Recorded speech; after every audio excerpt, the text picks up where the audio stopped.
Rishikesh Yamkeshwar block की उमरोली जिला panchayat seat से सदस्य रही आरती गौड़ के साथ उषा चौधरी, कल्पना त्रिपाठी और शालिनी आनंद सहित ताला तोड़कर चारों महिलाएं ने अभिनेत्री उर्मिला के घर पर किया कब्जा।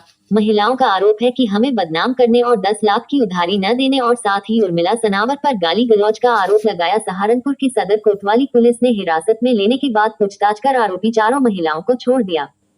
पाठकनामा पर पूरा समाचार विस्तार से। सहारनपुर सदर कोतवाली शनिवार को अभिनेत्री उर्मिला सनावर ने सहारनपुर के खिलाफ सदर पुलिस को अपने रेलवे रोड गोविंद नगर स्थिति घर पर 2-3 महिलाओं द्वारा कब्जा करने की नियत से घुसने की शिकायत की। आरोप लगाया कि उक्त महिलाओं ने घर में तोड़फोड़ की है, सीसी कैमरे तोड़ दिए हैं। साथ ही उर्मिला ने मीडिया को भी अवगत कराया कि एक जरूरी सूचना रूप में भेजकर बताया कि मैं अभिनेत्री उर्मिला मुंबई से सभी पत्रकार बंधुओं से निवेदन करती हूं कि सुबह मेरे सहारनपुर वाले घर नियर रेलवे गोविंद नगर पहुंचे, क्योंकि यमकेश्वर विधानसभा सभा व जिला पंचायत सदस्य सुरेश राठौर की कथित बेटी उर्फ आरती गौड़ व मथुरा की शालिनी आनंद नाम की 2 और अपनी महिला गुंडों की टीम के साथ मेरे घर के रात 11 बजे ताला तोड़कर जबरदस्ती मेरे मकान पे कब्जा व डकैती इरादे से घर में घुस गई और पुलिस के कहने पर भी वहां से नहीं निकल रही। इन चारों महिलाओं ने घर के सारे सीसीटीवी तोड़कर बंद कर दिए और खुलेआम मेरी गैर मौजूदगी में मनमानी कर गुंडा राज मचा रही है। पुलिस फोर्स मेरे घर के बाहर है और बीजेपी का दबाव और मंत्रियों धौंस दे रही है कि कोई मेरा कुछ नहीं बिगाड़ सकता, जबकि आप सबको भली भांति मालूम है मैं शूटिंग की वजह से मुंबई हूँ कि इन लोगों ने कानून तक हाथ में ले लिया है। पुलिस प्रशासन पे पूरी उम्मीद। फिलहाल तीनों महिलाएं थाने से बाहर हैं। अभी इस मामले में कोई अरेस्टिंग नहीं हुई है। पुलिस ने बातचीत कर चारों महिलाओं को छोड़ दिया। पाठकनामा न्यूज को दूसरे पक्ष की निवर्तमान जिला पंचायत सदस्य आरती गौड़ ने बताया कि उर्मिला सनावर उसे बदनाम करने का काम कर रही हैं। उर्मिला पर हमारी रूपों की लेनदारी में हम लोग खड़े हुए और अभी कुछ रात 10 बजे का बीती रात जो प्रकरण हुआ है, ये उत्तराखंड से आई हुई है जिला पंचायत पूर्व अध्यक्ष जी। अब हम इनसे बातचीत करना चाहेंगे। काफ़ी देर थाने में रहने के बाद ये जो पूरा मामला क्या था, इसके बारे में बताइए। पूरा मामले का अंत था सत्यमेव जयते। पूरा मामला सब लोगों में जग जाहिर है कि एक महिला का आतंक बहुत हो रखा था इस सहारनपुर में, और लगभग 3 साल से उसका आतंक मैं भी व्यक्तिगत रूप से झेल रही थी। और अंत में मैंने सोचा कि कानून प्रक्रिया में बहुत देर लग रही है और उसके हौसले बेवजह बुलंद हो रहे हैं, तो हमने सोचा कि भाई आत्मसम्मान की लड़ाई है, जा कर के लड़ाई लड़ा जाए। तो वो हमको पहले तो बोलती रही कि आ जाओ सहारनपुर, फिर थी नहीं, तो हमने सोचा चला जाए वहाँ। नहीं, जो आज आप सहारनपुर आए थे कल रात में, वो किस लिए आए थे आप? इसलिए आए थे कि उस महिला ने इनके पैसे लिए थे और इनको बुलाया था कि 2 लाख रुपए हम तुझे देंगे वापस। 10 लाख इनके लिए हैं, उसमें से 2 लाख वापस देने के लिए उसने इनको सहारनपुर बुलाया था। शालिनी है, ये मुंबई से हैं और इन्हीं के साथ वो काम करती थी। तो शालिनी जी का मेरे से परिचय हुआ था अभी कुछ टाइम पहले, तो इन्होंने मुझे बताया कि वो मुझे इस तरह से टॉर्चर कर रही है। तो ऑलरेडी वो मुझे भी कर ही रही थी, तो मैंने सोचा कि जाके मिल के अगर आपके पैसे 2 लाख भी मिल रहे हैं तो 2-2 लाख करके ले लो। हम आए तो वो थी नहीं घर पे, वो बहुत दिन से टॉर्चर तो कर ही रही थी, तो हम अंदर चले गए। हमने सोचा कि झूठ बोल रही है, बाहर से ताला लगवा दिया होगा, पर थी नहीं वो। तो बस जैसे वीडियो में भी दिखाई दे रहा, आपने अंदर ताला खोल के अंदर, वो क्या चीज़ है? ताला ही तो तोड़ना था जब नहीं मिली हमको, तो क्यों हमारा देहरादून से यहाँ तक समय ख़राब किया। मैं मुंबई से आई थी, ये मुंबई से आई बेचारी, तो क्या करते, पेट्रोल फ्री हो रखा, वो देगी, वो भिखमंगी देगी कुछ। आपका कहने का मतलब सिर्फ रहने के उद्देश्य से हमने ताला तोड़ा? क्यों रहना था हमने उसके यहाँ? नहीं, बिल्कुल नहीं। हमने सिर्फ उससे ये पूछना था कि भैया तू सोशल मीडिया पर इस तरह कुत्तों की तरह क्यों भौंकती है, और वो भौंकती है, वो वास्तव में वो साइको केस है। मैं आज आपके इस मीडिया के माध्यम से बोल रही हूँ, वो महिला साइको केस है, उसको जेल खाने भेज देना चाहिए, नहीं तो वो किसी दिन किसी का मर्डर कर देगी। ये मैं दावे के साथ बोल सकती हूँ। आप उसकी जाँच करवा लीजिए, मैं तो बोल रही हूँ आप उसकी जांच करवा लीजिए भाई। हम तो मैं थोड़ी यहाँ 50,000 लोग सब गलत कैसे हो सकते हैं। अभी आप मेरे साथ खड़े, वो आप पे भी आरोप लगा देगी, तो ये कौन सी बीमारी है भाई?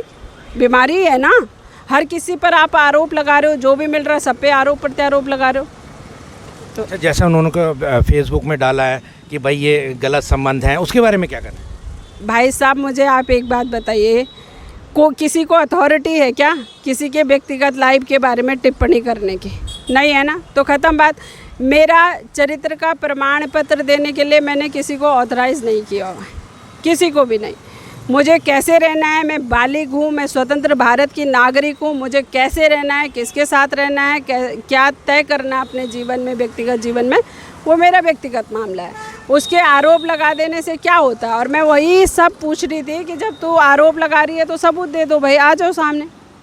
झूठ बोलने से क्या हो जाता है? तो जैसे अभी पुलिस के यहाँ पर रात से यहाँ पर हैं, तो पुलिस प्रशासन ने आपके साथ क्या कहा, क्या क्या क्या चीज़ हुआ जो आप हमारी इस मामले में तो यही बोलूँगी, पॉलिटिशियन अगर थाने नहीं गया, उस पर मुकदमे नहीं हुए, उसको पुलिस नहीं उठाएगी। मैं छात्र राजनीति से आई हूँ, तो निश्चित रूप से हमको लड़ाई लड़ना पड़ता है समाज हित का, और हर बार जेल जाने को तैयार है। समाज हित की लड़ाई जब भी लड़नी पड़ेगी, स्वाभाविक सी बात है। देखिए, जो जेल तो तमाम नेता गए हैं ना, बड़े बड़े। जैसे आपने कहा कि पैसे, इनका पैसे भी लिया है, कुछ आपने भी क्रॉस केस डाले? हाँ, तो मैंने तो पहले से ही डाल रखा ना। उसने मेरे खिलाफ झूठा SC/ST का मुकदमा डाला, तो मैंने तो उससे पहले ही डाल दिया था कि ये सोशल मीडिया पे मेरी राजनीतिक छवि को धूमिल करे। मेरी शिकायत तो बस एक थी, मैंने उसे कई बार बैठ के भी समझाया कि भाई मेरा कोई लेना देना नहीं है, फ़ोन पे भी समझाया कि भाई तुम इस तरह की अभद्रता मुझसे मत किया करो। और मैंने कहा था कि मैं पहाड़ की बेटी हूँ, जिस दिन दहाड़ूंगी तो पूरे देश में मेरी आवाज़ गूंजेगी, और वो गूंजी है आज। मेन जो पॉइंट है वो बताइए मुझे, आप दोनों का झगड़े का क्या कारण है? कुछ मैं तो उसको जानती भी नहीं हूँ, आप उससे पूछिए, आप उससे पूछिए कि कारण क्या है। मैं तो ये सोच रही हूँ कि कौन सी कुघड़ी रही होगी, कौन सा शनि राहु केतु है, वो सच में इतनी निहायती कंजड़ औरत है। विश्व की पहली कंजड़ महिला देखी मैंने तो इतने जीवन हो गया मेरा। मतलब उसको बहन भाई भी दिखेंगे वो भी गलत, माँ बेटी बाप बेटी भी दिखेंगे वो भी गलत, भाई बहन भी दिखे, सब गलत है। उसकी नज़रों में एक ही रिश्ता है कि सबका सबके साथ गलत ही रिलेशन है। अब उसका ये सर्टिफाइड करना मुझे उचित नहीं लगता। वो चाहे किसी के लिए भी बोले, मेरे लिए, इसके लिए, दूसरे के लिए, तीसरे। क्यों भाई, तुम कौन हो? Who are you? तुम्हारी औकात कैसे हो जाती है हर बार किसी के चरित्र पर उंगली उठाने की? उसने चरित्र पर उंगली डाका डाला, हमने उसके घर में डाका डाला। डाका बोले तो हमने तो खैर उस कंजड़ के घर से क्या लेना था, इतनी बदबू, इतना सड़ा हुआ उसका घर। हम तो गए बस AC में पूरे रात दिन रहे एक दिन, और फिर आ गए। हमने भी बनाई है वहाँ, आ गए। क्या डाका डालना? नंगी भिकमंगी दूसरों के पैसे मार के बैठी है और बोलती है बड़े बड़े, वहाँ अपने घर की सफाई तो कर नहीं पाती, और फैशन शो करेगी दुनिया भर के समाज के लोगों के घर झांकने में उसको फुर्सत नहीं मिलती, तो वहाँ क्या करेगी वो?